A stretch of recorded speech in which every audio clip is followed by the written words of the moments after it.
তো সংসদে যে প্রতিশ্রুতি দিবেন সেটা ড্রিলিং বা অন্যান্য যাবতীয় আনুষঙ্গিক বিষয় স্টাডি করে তারপরে সংসদে প্রতিশ্রুতি দিবেন। মাননীয় মন্ত্রী এই মহান সংসদে দাঁড়িয়ে আমাকে কথা দিয়েছিলেন গ্রামাঞ্চলে 10 থেকে 12 ঘন্টা বিদ্যুৎ থাকে না, এটাই হলো বাস্তবতা। প্রথমে যে কথাটা বললো যে 10 থেকে 12 ঘন্টা বিদ্যুৎ থাকে না, এটার সাথে আমি একমত না। মাননীয় মন্ত্রী, ঘাটতি কেন? আমি আগেও বলছি, এখনই বলছি, আমাদের বিদ্যুতে ঘাটতি নাই। যে লোডশেডিং এর ডেফিনিশনটা একটু পরিবর্তন করতে হবে। লোডশেডিং সেটাই যেটা আমার বিদ্যুতের সরবরাহ না থাকলে লোডশেডিং হয়, আর যেটা ঝড় বৃষ্টি প্রাকৃতিক কারণে গাছ পড়ে দিয়ে যদি তার ছিঁড়ে যায় সেটা লোডশেডিং না।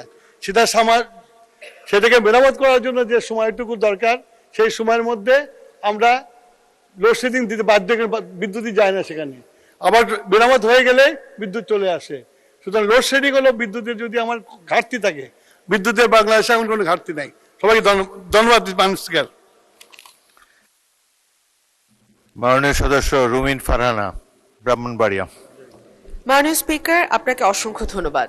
মাননীয় স্পিকার, আমরা লোডশেডিংই বলি আর মেরামত শেডিংই বলি, গ্রামাঞ্চলে 10 থেকে 12 ঘন্টা বিদ্যুৎ থাকে না, এটাই হলো বাস্তবতা। আমার মাননীয় মন্ত্রীর কাছে আমার বিনীত প্রশ্ন, মাননীয় মন্ত্রী এই মহান সংসদে দাঁড়িয়ে আমাকে কথা দিয়েছিলেন যে 1 মের মধ্যে আশুগঞ্জ ফার্টিলাইজারে গ্যাসের সংযোগ দেয়া হবে। এরপরে আরো 1 মাস 3-4 দিন পার হয়ে গেছে মাননীয় স্পিকার, এখনো আশুগঞ্জ ফার্টিলাইজারে গ্যাসের সংযোগ আমরা পাইনি। গ্যাসের সংযোগ আছে, গ্যাসের সাপ্লাই আমরা পাইনি। মাননীয় মন্ত্রী কি দয়া করে বলবেন যে আশুগঞ্জে আমরা কবে গ্যাসটি পাবো? ধন্যবাদ মাননীয় স্পিকার। মাননীয় মন্ত্রী। মাননীয় স্পিকার, মাননীয় সংসদ সদস্য রুমিন ফারহানা প্রথমে যে কথাটা বললো যে 10 থেকে 12 ঘন্টা বিদ্যুৎ থাকে না, এটার সাথে আমি একমত না। উনি বিদ্যুৎ ছাড়ছেন, আবার ওনার ফার্টিলাইজার ফ্যাক্টরি তো চালাতে বলছেন। গ্যাসের তো আমার সংকট আছে, সেই জন্য আমাদের বিদ্যুৎ প্ল্যান্টগুলো চালিয়ে রাখতে হচ্ছে এবং সেই জন্য তার ওখানে সংযোগ দিতে পারছি না আমরা।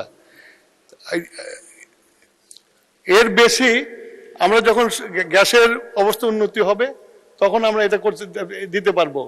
আর 2 নম্বর হলো যে গত 17 বছরে কোনোদিন ড্রিলিং করা হয় নাই, আমরা এই প্রথম এসে ড্রিলিং শুরু করেছি। আমরা আশা করি ইনশাল্লাহ আমরা গ্যাস পাবো। গ্যাস পাওয়ার পরে আশুগঞ্জ ফার্টিলাইজার, যত ফার্টিলাইজার ফ্যাক্টরি আছে সব ফার্টিলাইজারে আমরা সংযোগ দিতে পারবো। ধন্যবাদ। মাননীয় মন্ত্রী, আপনি কিন্তু সংসদে বলেছিলেন 1 তারিখ থেকে গ্যাস যাবে, সেটি বোধহয় পাওয়া যায়নি। তো সংসদে যে প্রতিশ্রুতি দিবেন সেটা ড্রিলিং বা অন্যান্য যাবতীয় আনুষঙ্গিক বিষয় স্টাডি করে তারপরে সংসদে প্রতিশ্রুতি দিবেন।